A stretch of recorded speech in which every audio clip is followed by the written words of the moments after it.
Hello guys and welcome to another video. Today's going to be RTA day. We're going to stop the memes and we're going to start the climbing again.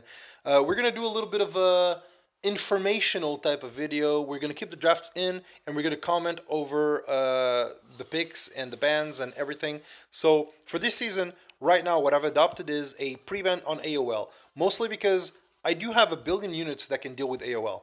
But not only do ER units are like extremely RNG against her, and if she does hit on those ER units, you're completely lost, right? She also locks you into a playstyle when you don't want to rely on ER, right? You have to really rely on souls and maid, souls and politis. Like you have to rely on very specific bottleneck stuff that will kind of screw you with the latter picks, right? And you're kind of forced into picking Estene against her because if they go AOL Estene, you're going to be drafting single target stuff like Violet, Aravi, and Lilias and stuff like that, right? To make sure that even if you're silenced, you're good, right? But then you're screwed because if you don't pick the Stene, they pick the Stene, and then you just insta lose because you were forced to draft all these single target units. So yeah, so basically for this season, AOL is the ban. Right now, Amelia, very neutral pick. I picked Violet into it because if it gets to a 1v1 situation, Violet will destroy her, and she'll always miss on Violet, eventually on her turn. So we're going to do that. We're going to pick Ram Violet. It's a bit toxic, but it is what it is. My Ram, my Violet aren't really the meta builds, so they're a little bit meme, so it's all good. We don't feel too bad about that. Do we feel bad about this? I don't think we feel bad about this either. My Aravi is, 2 seasons ago meta build, 24k HP counter build on Draco Plate. Which honestly, like, people tell me is not the meta build anymore, and I know people are running like speed builds with Comet and stuff, but it still feels very meta to me because I faced her like this in the meta back in the day, and it really sucked. I didn't enjoy it at all. If it picks Arby, I'm just gonna go BM Haste, and that's it. And that's the draft, and I most likely will ban the Amelia. Because actually, would I ban the Amelia? There's no shields for the Landy, so I wouldn't. I wouldn't ban the Amelia. I would ban the Bellion, because Bellion's stripping is actually going to be more valuable because of the removal of attack buffs and the chance to provoke, right? Yeah, I'm definitely going for the Bellion here. The full turtle mode here from Carmen is going to be pretty strong, but our units should be able to survive. And I'm pretty sure. Okay, now this changes things. This changes things slightly because I didn't. My brain went poop when I was like, yeah, Landy Earth unit, Landy hurt, Landy gonna put something on my butthole, and I'm gonna have to deal with it. Okay, let's see it. It's gonna push her. It's gonna CR push the rest, but it shouldn't CR push above me, and then I should get my turn after that, right? Okay, good. Now we get our turn. We remove the stealth, but I don't think I have enough damage to finish her off right away. That's the problem. This is a really squishy Rylet. Wait, this is a really squishy Rylet. I know I hit him, but it's a very squishy Rylet. I'm gonna go on it. You should never go on a Rylet like that, but man, when you see a squishy Rylet like that, please do try to make the best out of it. I think it's still going to be pretty hard to kill the Rylet here. I could go for a Hail Mary S3, but I think it's too dangerous. I'm going to go for an S1. Rylet's too dangerous to start like blowing my abilities just to try to kill him. Okay, he's going to go on the Rem for sure. There it is. Shouldn't kill. I think I have enough defense to not kill her. Right? Yeah, but it almost does. It almost does. Okay, I have no Demon Moon yet, and I don't feel like I'm going to counter anytime soon either. There's nothing that I should touch here. Just going to touch her. There's nothing to be gained here. Yeah, Rem's gone. Rem's gone here. Landy's going to S3 pop, and Rem's going to die. I'll be able to bring her back, but it's not going to be amazing because I won't have AoE on it. I guess I go here. There's not much I can do. Just a tiny little bit of healing. Yeah, going for Rowlet was a bit too risky. I saw so much potential there because BM haste does so much damage to miss units, right? If you miss on them. Okay, this guy just hits so much evasion through on that Charles. It's whatever. But it is kind of bad that Charles is gonna die early. One die here, one die here, dies on the next one. There it is, and now he dies. Which is unfortunate, because I would like his damage here. And now when I revive, I'm forced to to do that stuff. Can I get a dual attack with Charles? That'll be hot. Oh, I called it. I called it. It's just honestly, it's not that it's relevant. I just really wanted to for Charles to do something more now. Um, yeah, I can't kill anything here. Like a person with a normal Aravi would just go straight for that Amelia, and that's what I'm gonna do. But it's not gonna kill. Like there's way too much mitigation, and she's just gonna survive. There it is. And now we click here, and then we go here, and then we go next. All right, here we go. This time we're actually gonna not be distracted by speaking about AOL and why she's versatile or not, and we're gonna talk about what we draft and what we actually go against, so we can actually do a proper job at drafting. Right. Neutral picks are always the ones that you should pick first, right? Neutral picks are the ones that you know for sure the enemy is not going to pick something that's going to instantly put you in a bad position or instantly make you, I want to ban that, right? If you go, I want to ban that on the second turn, you're already in big trouble, right? For example, ML Charles, Violet. I don't care about Violet. Uh, Cecilia, I don't care. They don't stop what ML Charles does, which is attack buff, CR push, and possibly damage like later down the line, right? So, okay, but now he opened up, right? Because everyone thinks that FSSE is neutral, but she isn't, because I picked this, and he instantly wants to ban that. The moment I pick that unit, he instantly wants to do it. And in a perfect world where I was, a meta player, I would pick Carrot next, and he would want to pick English. Sorry for the noises, but yeah, I really can't English. Yeah, that's it. You would really want to ban the Carrot too. That's how you normally win the drafts. It's just when they make decisions, you need to make sure that they get countered. Right now, LQC is the answer, the response to the Aravi, and Aravi is such a good unit because right now, if there's no attack buff, she doesn't do anything, right? And that's the main thing here, and that's why, despite everything, I picked this man. Like the reason you see me pick Kawazu so many times into my drafts is that sometimes they draft something to respond to one of my units, but this unit, like this particular unit on their team, is built for different purposes. Give me a second. I think Rem into a Violet Band would be nice. There's a low chance that I would give off a little bit of an advantage because he could touch me and get a CR push for free from Rem, and that's pretty bad for what I'm gonna do now. But honestly, I don't really care. I'm banning this, and I don't care. All right. So basically, the idea here is he has AoE, but even if he doesn't have AoE, I have a CR pusher that grants attack buff, and I can go straight from Kawazu into the LQC, and his counter to my dark units is completely gone, right? Because LQC, the problem with LQC is that she's a great unit, but she only has that amazing effect against those really bulky dark units, right? And that's why she's like the number one counter to. Actually, he banned perfectly here. He did an amazing ban. I have to give it to him. He gave an amazing ban, and honestly, I might be in trouble for it because if he actually has enough damage to kill the Kawazu, I could be in trouble because LQC, I'm fine with her, right? I'm fine with LQC because even in this type of scenario, right? He needs to make a choice. He goes S3 here, I kill his LQC. That's the angle sometimes people miss when they're going against Kawazu, right? But this guy didn't. Uh oh. Uh oh. Uh oh. This is actually like amazing RNG for him. Hopefully he goes for the UE. Please, for the love of God, go for the UE. Nope, it doesn't. Okay, so at least there's no attack buff, so most likely my thing would survive, but my Kawazu won't. And that's the problem. But I think he wouldn't like to waste it, right? He does waste it. Okay, fair. Okay, at least it gives me a choice, right? Now I get a little bit of a choice, which is there's no protection on his end, and I have Demon Mode Rem, which is going to do quite a bit of damage. And debuffs are going to be very, very valuable here.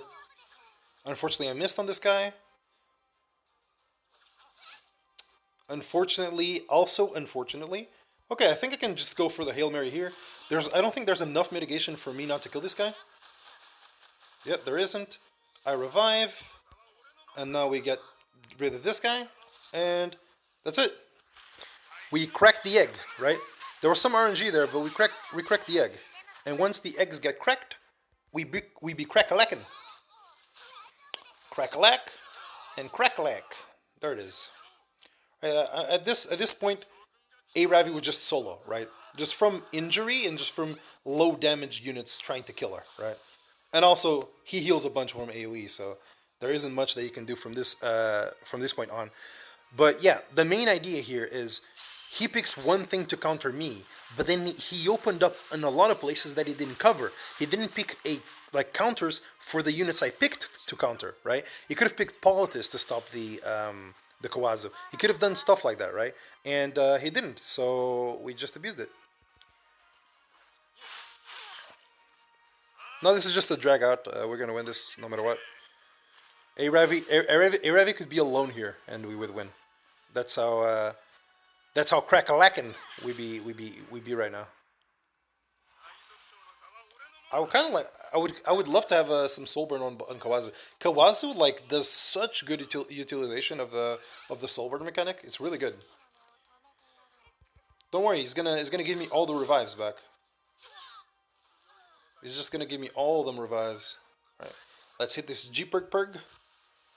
Kawazu has such low cooldowns too. It's kind of crazy. Very pog unit. Here we go, a victory. Let's go into the next. All right, another draft, another example of what to pick.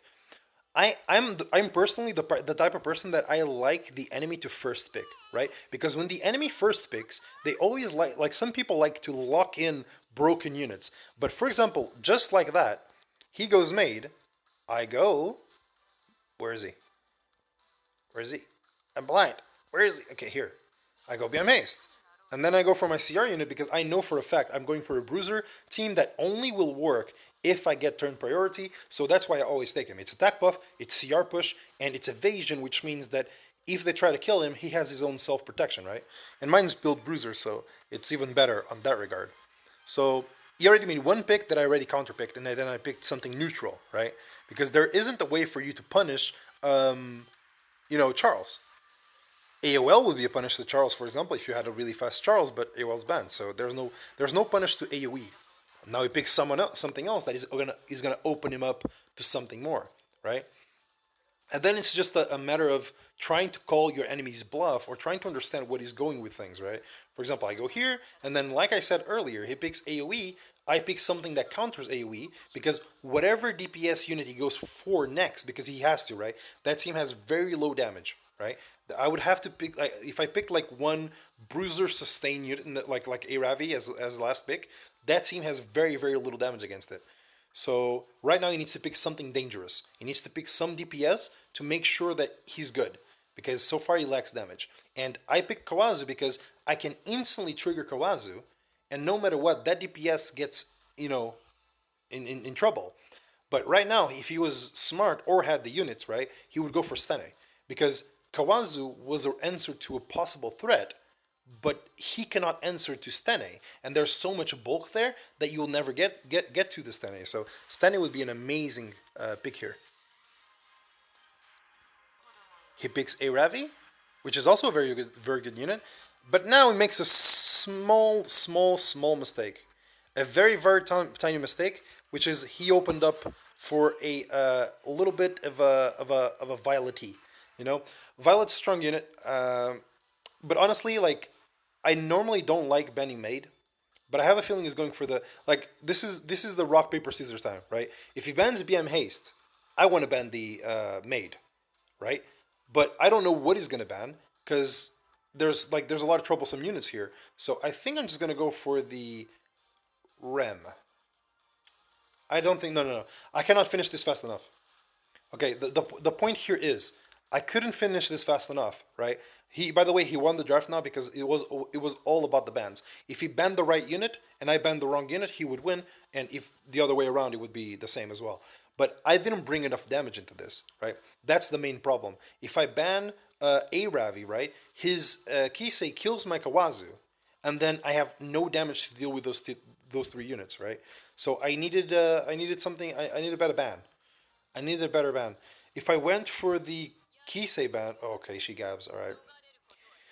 I mean, that's always a chance, right? But the only thing the gab does, it doesn't matter who he goes on now. He can choose. Before, he couldn't choose. He had to go for Kawazu, and boom, that's it. But wait, not sure that was the smartest thing. I guess it was fine. But he's gonna lose a unit for this. He's gonna lose a unit for this. I'm not sure. I'm not sure about the play there.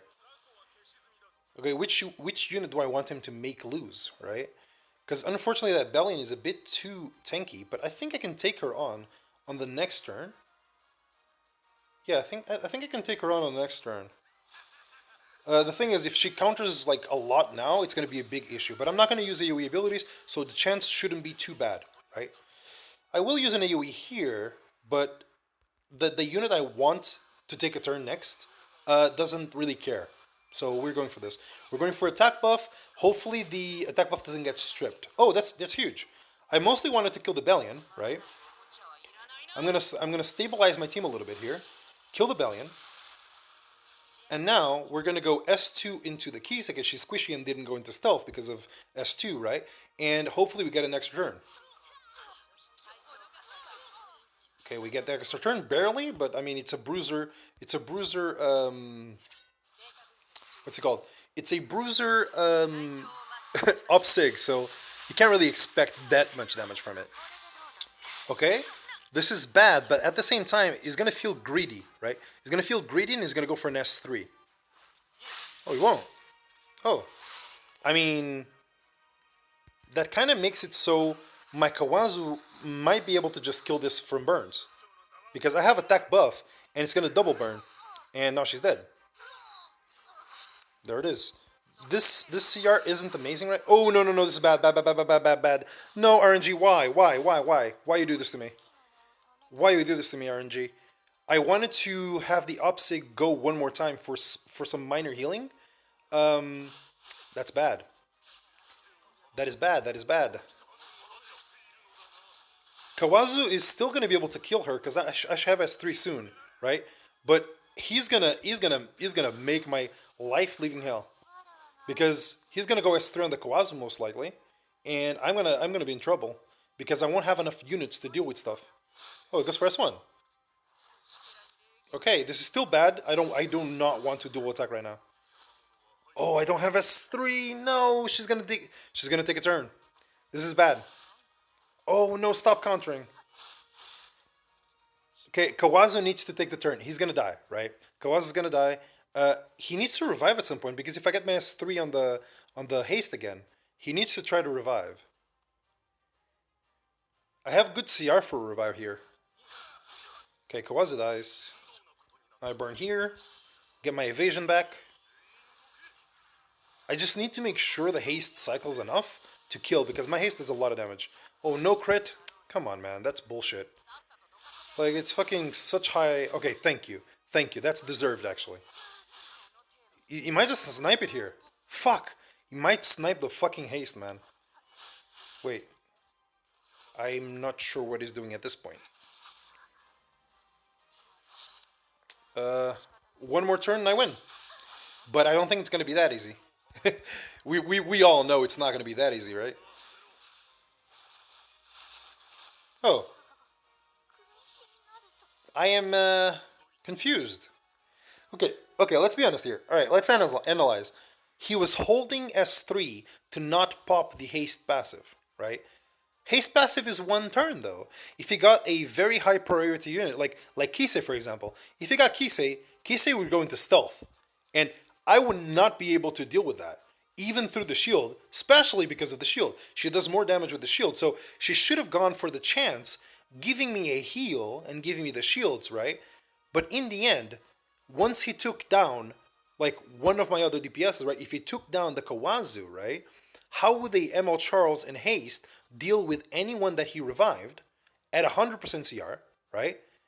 And still the A Ravi, because the A Ravi was a problem as well. So honestly, he had a chance to win, right? He had a chance to win, and he kind of just threw it away. But it's all good.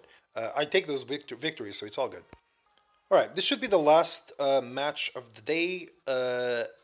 Let's keep it extra informative because I do want to, give my hindsight of on how to draft. Right, I'm not really the most meta player, but I understand how the meta works. Right.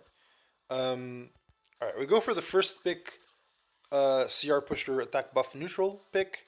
I always like to do it because honestly, it's kind of a guilty pleasure because from this pick, I can stem into a cleave, right? And you guys know I love to cleave. I love to use Blingo. I love to do that. And honestly, this is looking like one of those moments.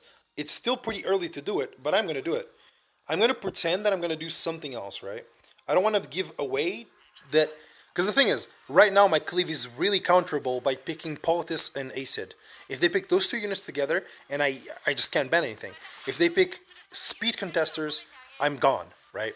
That's what my cleave is weak against. My cleave is really, really strong against those really, really turtley comps, right? Because I keep my units slower just so I can make it like they have enough damage to kill anything in the game, right? And that's kind of how I roll. And but it's kind of weak to speed contests, right? It's really weak to speed contests and to Bellions now because Bellion is broken and she counters a fundamental mechanic of the game. And yeah, it kind of made because the thing is like when they introduce characters like Bellion to respond to something like a Pavel, right? They forget they're influencing the whole game. They're legit like they're removing something from the whole game, and that's what they kind of forget sometimes. That G Purgus could be a fast threat, but honestly, I think we'll be okay. The only DPS threat is the Violet, and honestly, they never ban my Blingo. So I always have an answer to Blingo, to Violet, and even if I didn't, I can go into stealth with Carrick and do a bunch of things. All right, we take our turn priority, which is good. Even with G Purgus there, we should be mostly okay. We push everyone to 100 now, and we CR push. So we should be good to there. We only have one soul burn, unfortunately, and I say unfortunately because I always go on FSESI with Carrick, but without soul burn, it's not guaranteed reset. Sometimes they resist the strip, and it becomes kind of a meh situation. But we're doing it now, so let's just go here. Hopefully resets. It didn't reset, but she seems squishy enough. And what I mean by that is that most FSESs are Aureus holders, which means my Blingo would never kill this, but if all the damage gets funneled into her, right, she insta-dies. So let's hope that's what happens here. Yep, it happens. And then she's dead. Holy Sack, I mean, it's an okay Holy Sack. I have immunity, my stealth unit is protected, and there's no threats to my Blingo's second turn onto the Violet, right? And Violet can't even S3 on the first turn anyway, so this is just going to be good old easy pickings. There's always a chance to lose, right? Because Symbol is not guaranteed hit on Violet, but I mean, it helps.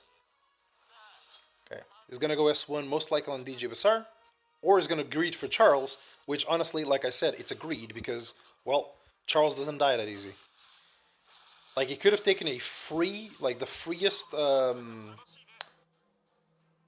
don't mind giving CR here, actually. He could have taken the free unit out, and he decided that, nah, he ain't about that free win. He's about that RNG bus. And then we RNG with them, and RNG Badiba Liba. And that's it. Love cleaving. This is fun. Using Ludwig, Carrick, Blingo, those are fun units. That's why I like this type of cleave so much. But honestly, this is it, guys. Main things to know is never show the units that you're good, or like never show your best units that have instant counters, right? If you have a really good Rem, if you have a really good Violet, right? Don't show them early because once they pick counters to that, right? You can go and do, they pick a counter to you, you pick a counter to them, right? You can do this, right? But your comp falls apart with a bad ban. And I accidentally demonstrated that earlier because I picked counters to his comp, right? But I made a mistake because I banned a fulcral unit on his team, and he banned another one that I used to counter. So like if I played it safe, right, and I didn't try to guess, I would have had BM haste into made, which would have been good, right?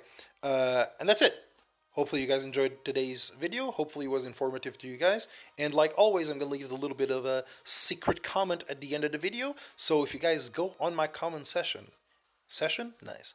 If you guys go on my comment section and say native, okay, let me think about something uwu. All right, I figured it out. If you guys go in the comments and write, "Hey native, I love conventions too," I will respond with, "Ooh woo, let me get my fursuit, ooh woo." That's it. No comment, no nothing. That's all. All I'm gonna say is that I'm gonna go get my fursuit, and you guys take all the conclusions you want to take, and that's it. Hope you guys enjoyed today's video, and I'll see you guys later. Also, if you made it this far, leave some suggestions down below. Did you enjoy the video with the drafts today? Did you enjoy me just talking a lot more in detail about counters and counter picks and stuff like that? I normally do it like without knowing, but today I tried to specifically do it a bit more evidently, and yeah, that's it. Hope you guys enjoyed today's video. Let me know, and that's it. Bye bye.